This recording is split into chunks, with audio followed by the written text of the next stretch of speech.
서울 강남의 한 고층 오피스 빌딩을 상상해 보십시오. 오후 2시가 장 치열하게 업무가 돌아가야 할 시간이지만 사무실의 풍경은 기이할 정도로 고요합니다.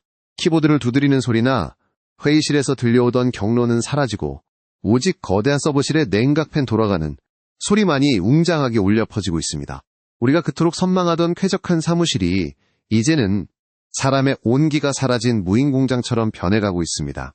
이것이 바로 2026년 현재 우리가 마주한 노동시장의 적나라한 단면입니다. 우리는 아주 오랫동안 하나의 견고한 믿음을 가지고 살아왔습니다.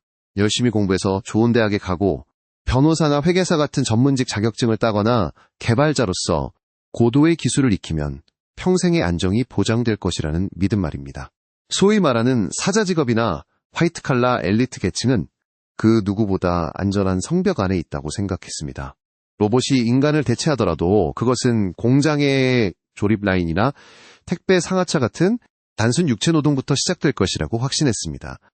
하지만 현실은 우리의 예상과 정반대로 흘러가고 있습니다. 데이터를 살펴보면 충격적인 사실이 드러납니다. 최근 주요 대기업과 IT 기업들의 신규 채용 규모는 전년 대비 급격하게 줄어들었으며 특히 신입사원 채용은 사실상 동결에 가까운 상태를 보이고 있습니다. 기업들이 불황이라서 사람을 뽑지 않는 것이 아닙니다. 그거 신입사원 서너 명이 며칠 밤을 새워 처리하던 자료 분석이나 법률 검토, 그리고 기초 코딩 작업을 이제는 AI가 단 몇 초 만에 더 정확하게 수행해내고 있기 때문입니다. 오히려 육체 노동은 살아남았습니다. 배관을 수리하거나 복잡한 건설 현장에서 움직이는 로봇은 여전히 인간보다 비싸고 둔합니다. 반면 고액 연봉을 받던 지식 노동자들의 업무는 텍스트와 데이터로 이루어져 있기에 AI가 가장 쉽고 저렴하게 대체할 수 있는 먹잇감이 되었습니다. 우리가 그토록 노력해서 쌓아 올린 전문 지식의 가치가 AI 모델의 업데이트, 한 번으로 0에 수렴하는 현상을 목격하고 있는 것입니다. 여기서 우리는 뼈아픈 질문을 던져야 합니다. 열심히 공부해서 전문직이 되면 평생 먹고 살 수 있다는 명제가 과연 지금도 유효할까요? 만약 우리가 알던 노동의 가치가 무너지고 있다면 우리는 이제 무엇을 팔아서 돈을 벌어야 할까요? 이것은 단순한 위기론이 아닙니다. 노동소득의 붕괴는 곧 자본소득의 중요성이 기하급수적으로 커진다는 신호이자 판이 바뀌는 거대한 기회이기도 합니다. 전문직의 몰락이라는 공포에 떨 것인지 아니면 이 변화를 이용해 새로운 부의 기회를 잡을 것인지는 오직 상황을 어떻게 해석하느냐에 달려 있습니다. 많은 전문가들이 AI 버블을 경고하지만 동시에 AI 인프라와 관련된 자금의 흐름은 멈추지 않고 있습니다. 이것은 우리가 노동자의 관점이 아니라 자본가의 관점으로 시각을 완전히 바꿔야 함을 의미합니다. 오늘 영상에서는 전문성이 배신당한 이 시대에 우리가 어떻게 내 월급을 방어하고 나아가 AI라는 거대한 파도 위에 올라타 자산을 증식할 수 있을지 아주 구체적이고 냉철한 로드맵을 제시하려 합니다. 우리가 믿었던 안전지대는 붕괴되었습니다. 하지만 무너진 잔해 속에는 분명히 새로운 생존의 열쇠가 숨겨져 있습니다. 이 영상을 끝까지 보신다면 막연한 불안감은 사라지고 당장 내일부터 무엇을 준비하고 어디에 투자해야 할지 그 명확한 기준을 얻게 되실 겁니다. AI 시대의 생존법 지금부터 시작합니다. 당신이 지금 하고 있는 업무 중 인공지능이 절대 할 수 없는 일이 단 하나라도 남아있습니까? 우리는 아주 오랫동안 착각 속에 살아왔습니다. 기술이 발전하면 단순 반복적인 육체노동부터 사라질 것이라고 믿었습니다. 공장의 조립 라인이나 배달 업무가 로봇으로 대체되는 동안 변호사나 회계사, 그리고 개발자와 같은 고학력 전문직은 안전할 것이라는 믿음이었습니다. 하지만 이 믿음은 최근 1년 사이 완전히 산산조각 났습니다. 현재 노동시장에서 관찰되는 데이터는 우리의 예상과는 정반대의 흐름을 보여줍니다. 최근 주요 기업들의 채용 데이터를 분석해보면 매우 충격적인 지표 하나를 발견할 수 있습니다. 바로 신입사원 채용 규모가 기하급수적으로 줄어들고 있다는 사실입니다. 경력직 채용은 유지되거나 소폭 감소하는 데 그친 반면 신입 채용 시장은 사실상 얼어붙었습니다. 이 지표가 의미하는 바는 명확합니다. 기업들이 더 이상 업무를 배우고 성장할 인간 인력을 필요로 하지 않는다는 뜻입니다. 과거에는 선배가 후배에게 업무를 가르치며 조직을 유지했지만 이제 그 배움의 과정이 필요한 저연차 업무 영역을 인공지능이 완벽하게 장악했기 때문입니다. 이것이 과거 산업혁명과 이번 인공지능혁명의 결정적인 차이점입니다. 1차, 2차 산업혁명 당시의 기계는 인간의 노동을 돕는 보완제였습니다. 마치 자전거와 같습니다. 자전거는 인간보다 빠르지만 결국 인간이 페달을 밟아야 앞으로 나아갑니다. 인간의 근력을 보조하여 생산성을 높여주는 도구였기에 기계가 도입될수록 숙련된 노동자의 가치는 오히려 올라갔습니다. 하지만 지금의 생성형 인공지능은 보완제가 아니라 대체제의 성격을 띠고 있습니다. 이것은 자전거가 아니라 목적지를 입력하면 알아서 가는 자율주행 자동차입니다. 운전석에 인간이 앉아있을 필요 자체가 사라지는 것입니다. 특히 우리가 안전하다고 믿었던 지식노동 분야에서 이러한 대체 현상은 더욱 가혹하게 일어나고 있습니다. 한국의 일반적인 사무직 현장을 예로 들어보겠습니다. 과거에는 마케팅 문구를 작성하거나 복잡한 엑셀 데이터를 정리하고 코딩의 기초뼈들을 잡는 일에 수많은 주니어 사원들이 투입되었습니다. 하지만 지금은 어떻습니까? 챗 GPT와 같은 거대 언어 모델은 이 모든 작업을 단 몇 초 만에 처리합니다. 심지어 인간처럼 피로를 느끼지도 않으며 24시간 내내 불평 없이 일합니다. 전문 지식이 필요하다고 여겨졌던 법률 판례 분석이나 회계 감사 데이터의 1차 검토 작업조차 인공지능이 인간보다 더 정확하고 빠르게 수행하고 있습니다. 더욱 무서운 것은 속도입니다. 인간이 대학을 졸업하고 전문 자격증을 따고 현장에서 경험을 쌓아 전문가가 되기까지는 최소 10년 이상의 시간이 걸립니다. 하지만 인공지능 모델이 그 모든 지식을 학습하는 때는 이제 1년도 채 걸리지 않습니다. 육체노동 분야에서는 휴머노이드 로봇이 인간의 동작을 학습하고 정신노동 분야에서는 거대 언어 모델이 인간의 사고 과정을 복제하고 있습니다.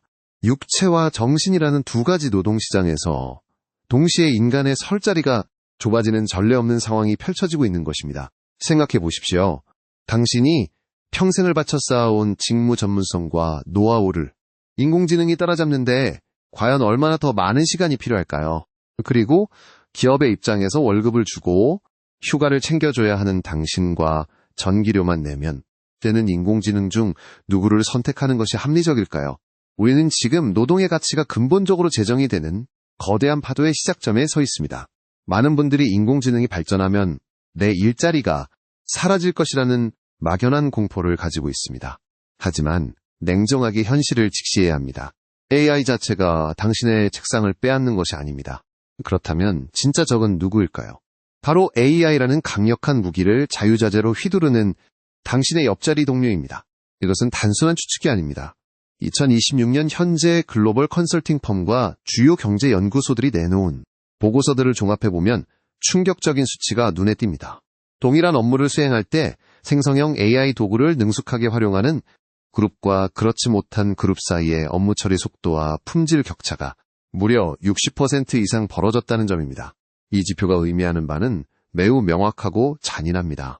과거에는 10년차 과장이 1년차 신입사원보다 일을 잘하는 것이 당연했습니다. 하지만 이제는 경력이나 직급이 업무 능력을 담보하지 않는다는 뜻입니다. 오히려 AI 툴을 얼마나 잘 다루느냐가 당신의 연봉과 생존을 결정하는 유일한 척도가 되고 있습니다. 우리가 흔히 전문직이라 부르며 안전할 것이라 믿었던 변호사나 회계사, 그리고 개발자 영역에서 이러한 현상은 더욱 두드러지게 나타나고 있습니다.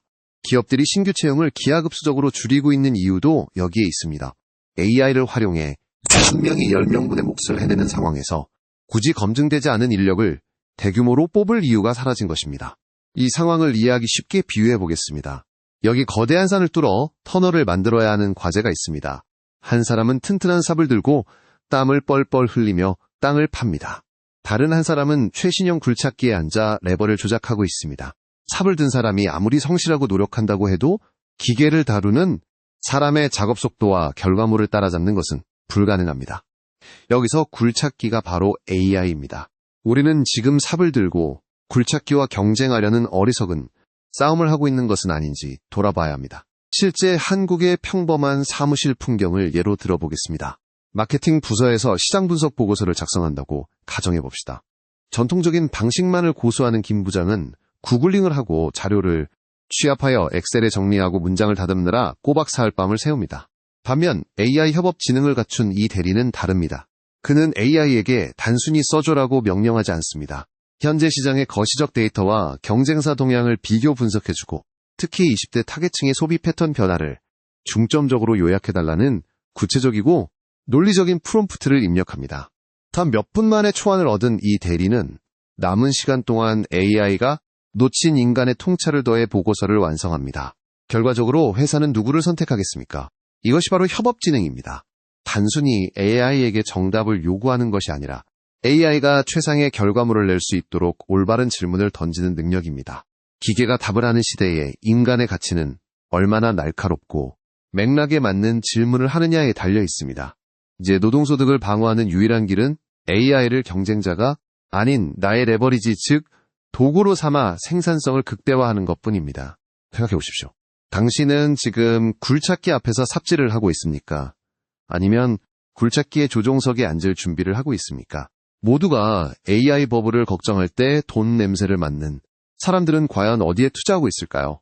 앞선 챕터에서 우리는 노동소득의 위기를 이야기했습니다.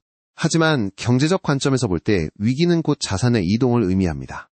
내 월급이라는 노동소득의 변동성이 커졌다면 우리는 자본소득을 통해 그 리스크를 해징, 즉 방어해야만 합니다.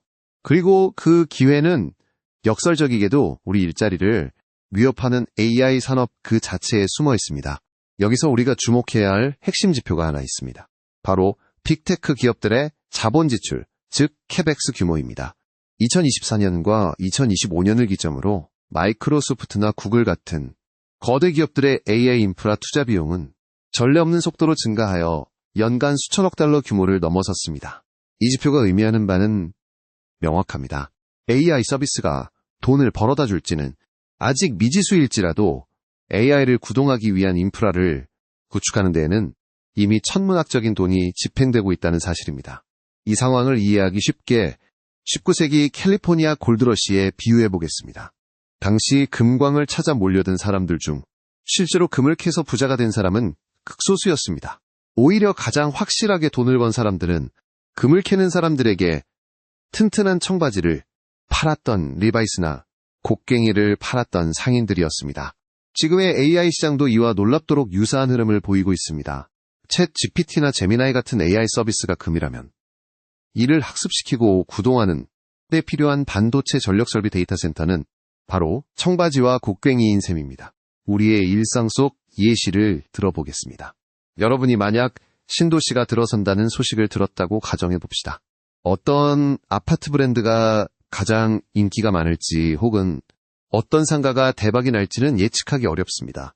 하지만 그 도시에 사람들이 살기 위해서는 반드시 전기가 들어가야 하고 수도관이 깔려야 하며 도로가 놓여야 한다는 사실은 변하지 않습니다.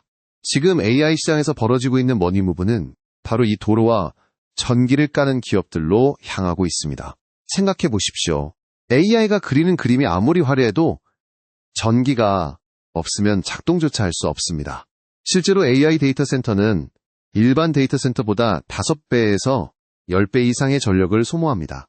이로 인해 전력 변압기 품귀 현상이 빚어지고 전선에 들어가는 구리 가격이 요동치며 안정적인 전력 공급을 위해 원자력 발전까지 다시 주목받고 있습니다. 이것이 바로 우리가 주목해야 할 AI 밸류체인의 실체입니다. 과거닷컴 버블 당시를 복기해보면 수많은 인터넷 기업이 사라졌지만 인터넷 망을 깔았던 시스코, 시스템즈 같은 인프라 기업은 살아남았습니다. 물론 인프라 기업이라고 해서 무조건적인 우상향을 보장하는 것은 아닙니다. 하지만 서비스 기업들이 치열한 경쟁 속에서 도태될 확률보다는 필수재를 공급하는 기업이 생존할 확률이 구조적으로 높다는 점을 기억해야 합니다. 우리는 흔히 AI 시대의 투자를 생각할 때 가장 똑똑한 AI 모델을 개발하는 회사를 찾아야 한다고 생각합니다. 하지만 데이터는 다르게 말하고 있습니다. AI 모델이 똑똑해질수록 더 많은 그래픽 처리 장치가 필요하고 더 거대한 냉각 시스템이 필요하며 더 막대한 전력이 필요합니다. 결국 누가 AI 전쟁의 최종 승자가 되든 그들이 싸우는 경기장을 짓는 기업들은 돈을 벌게 되는 구조입니다. 노동시장에서의 불안함을 자본시장에서의 확실함으로 바꾸는 이것이 바로 AI 시대의 생존 방정식입니다. 버블이 터지고 난 뒤 폐허 속에서 유일하게 우상향할 기업을 당신은 알고 있습니까? 많은 전문가들이 AI 시장의 과열을 경고하며 닷컴 버블의 악몽을 떠올리곤 합니다. 하지만 우리는 공포에 질려 시장을 떠날 것이 아니라 오히려 그 소음 속에서 진짜 옥석을 가려내는 냉철한 시각을 가져야 합니다. 과거 인터넷 혁명 당시 수많은 기업이 사라졌지만 인터넷이라는 인프라를 장악한 기업들은 결국 살아남아 지금의 빅테크가 되었습니다.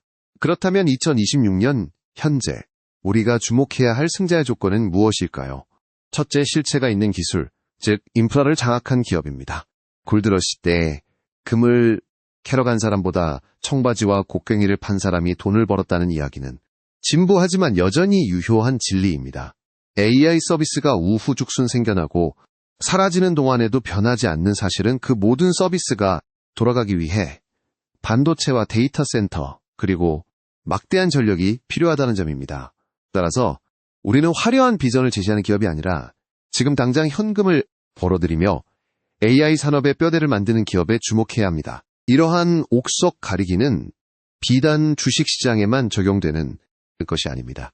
여러분의 커리어, 즉 노동소득의 영역에서도 똑같은 기준이 적용됩니다. 앞서 언급했듯이 변호사나 회계사 같은 전문직조차 위협받는 지금 개인이 갖춰야 할 포트폴리오는 명확합니다. 바로 AI 우량주라는 자본소득과 AI 활용 능력이라는 노동소득의 결합입니다. 여기서 말하는 AI 활용 능력이란 단순히 챗봇에게 질문을 던지는 수준을 의미하는 것이 아닙니다.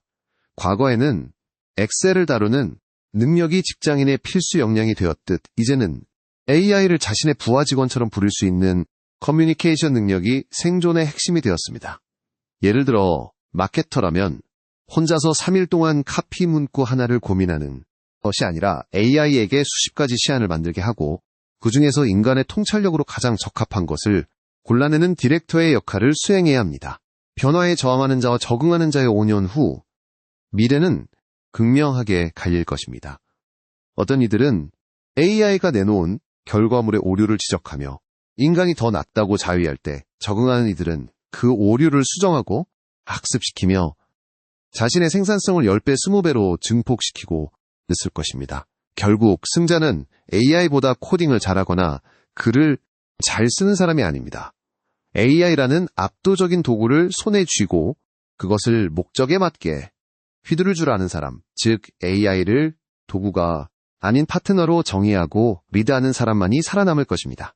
이것이 바로 우리가 말하는 옥석 가리기와 생존 본능의 핵심입니다. 시장의 거품이 꺼질 때 살아남을 기업을 선별해 자산을 배분하고 내 직무가 AI로 대체되는 것을 두려워하기보다 내가 AI를 사용하는 주체가 되어 노동 가치를 방어하는 것, 이 두 가지 축을 동시에 구축하는 것이야말로 다가올 변동성 장세에서 가장 안전하고 확실한 생존 로드맵이 될 것입니다. 이 영상이 끝난 후 여러분은 당장 AI를 배우러 가시겠습니까? 아니면 여전히 두려움 속에 숨으시겠습니까?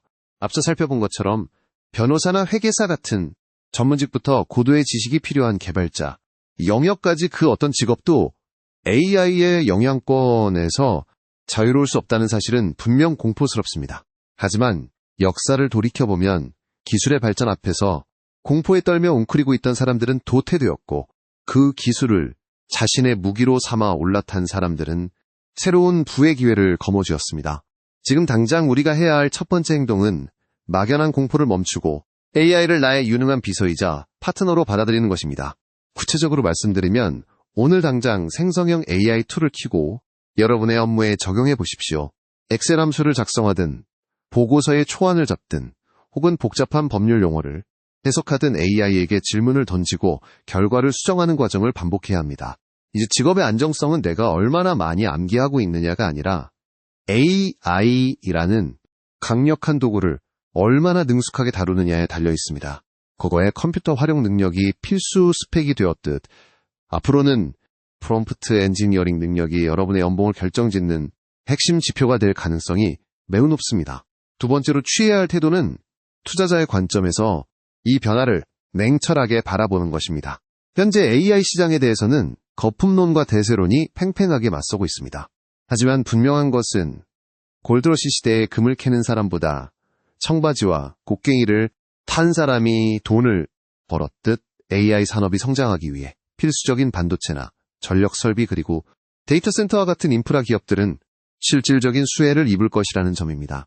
단순히 유행하는 테마주를 쫓는 것이 아니라 옥석을 가려내고 시장의 거품이 일시적으로 꺼질 때를 기다려 진입하는 인내심이 필요합니다. 물론 주의해야 할 점도 분명히 존재합니다. 모든 기술 혁명의 초기에는 과도한 기대감으로 인한 버블이 형성되었고 그 버블이 꺼지는 과정에서 수많은 기업과 투자자가 사라졌습니다. 2000년대 초반 닷컴 버블 당시 인터넷은 혁명이었지만 모든 닷컴 기업이 살아남지는 못했습니다. 따라서 맹목적인 믿음으로 자산을 올인하는 투자는 지양해야 하며 내가 사용하는 AI 툴이 완벽한 정답만을 내놓지 않는다는 할루시네이션 문제, 즉 거짓 정보를 사실처럼 말하는 현상에 대해서도 항상 검증하는 태도를 유지해야 합니다.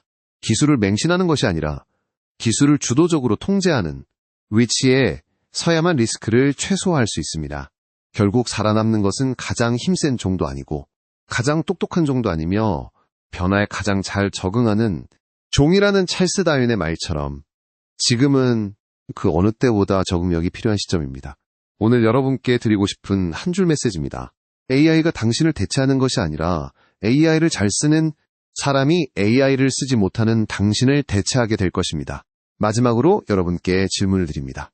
오늘 영상에서 다룬 내용을 바탕으로 여러분은 노동소득 방어를 위한 AI 툴 학습과 자본소득 증식을 위한 투자 공부 중 무엇을 먼저 시작하시겠습니까? 여러분의 구체적인 계획을 댓글로 남겨주시기 바랍니다.